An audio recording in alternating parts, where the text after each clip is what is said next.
श्रीहरये नमः। श्रीहरये नमः। श्रीहरये नमः।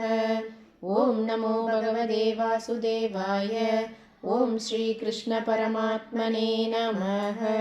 ॐ श्रीशुक उवाच एवमेदन्निगदितं पृष्टवान् यद्भवान् मम नृणां यन्म्रियमाणानां मनुष्येषु मनीषिणाम् ब्रह्मवर्चसकामस्तु यजेत ब्रह्मणस्पतिम् इन्द्रमिन्द्रियकामस्तु प्रजाकामः प्रजापतीन् देवीं मायां तु श्रीकामः तेजस्कामः विभावसुं वसुकामो वसूनृत्रान् वीर्यकामोदवीर्यवान् अन्नाद्यकामस्त्वतिथिम् स्वर्गकामोदिदे सुतान् विश्वान् देवान् राज्यकामग सात्यान् सातको विशाम् आयुष्कामोऽश्विनौ देवौ पुष्टिकाम इलां यजेत्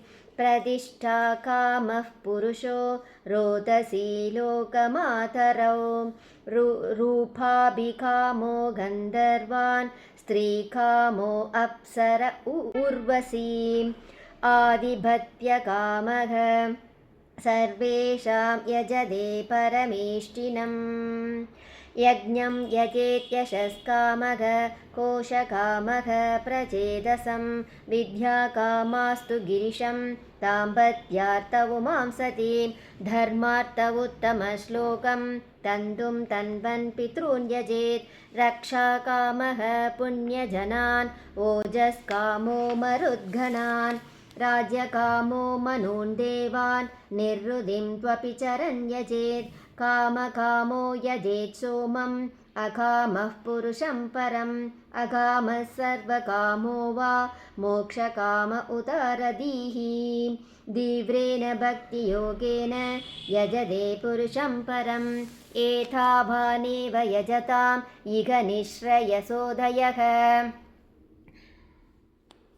भगवत्यचलो भावग यद्भागवतसङ्गतः ज्ञानं यथा प्रतिनिवृत्तगुणोर्मिचक्रम् आत्मप्रसाद उद यत्र गुणेष्वसङ्कः कैवल्यसम्मतपदस्त्वदभक्तियोगः को निर्वृतो हरिकदासुरतिं न कुर्यात् शौनक उवाच इत्यभिव्याहृतं राजा निशम्य परदर्शपः किमन्यत् पृष्टवान् भूयग वैयासकिं ऋषिं कविम् एतच्छुश्रूषतां विद्वन् सूतनोर्हसि भाषितुं कथा हरिहदोग्धकाः सदां स्युः सतसि ध्रुवं स वै भागवतो राजा पाण्डवेयो महारथः पालक्रीडनहैक्रीडन् कृष्णक्रीडां य आतते वैयासकिश्च भगवान् वासुदेवपरायणः उरुगाय गुणोधाराः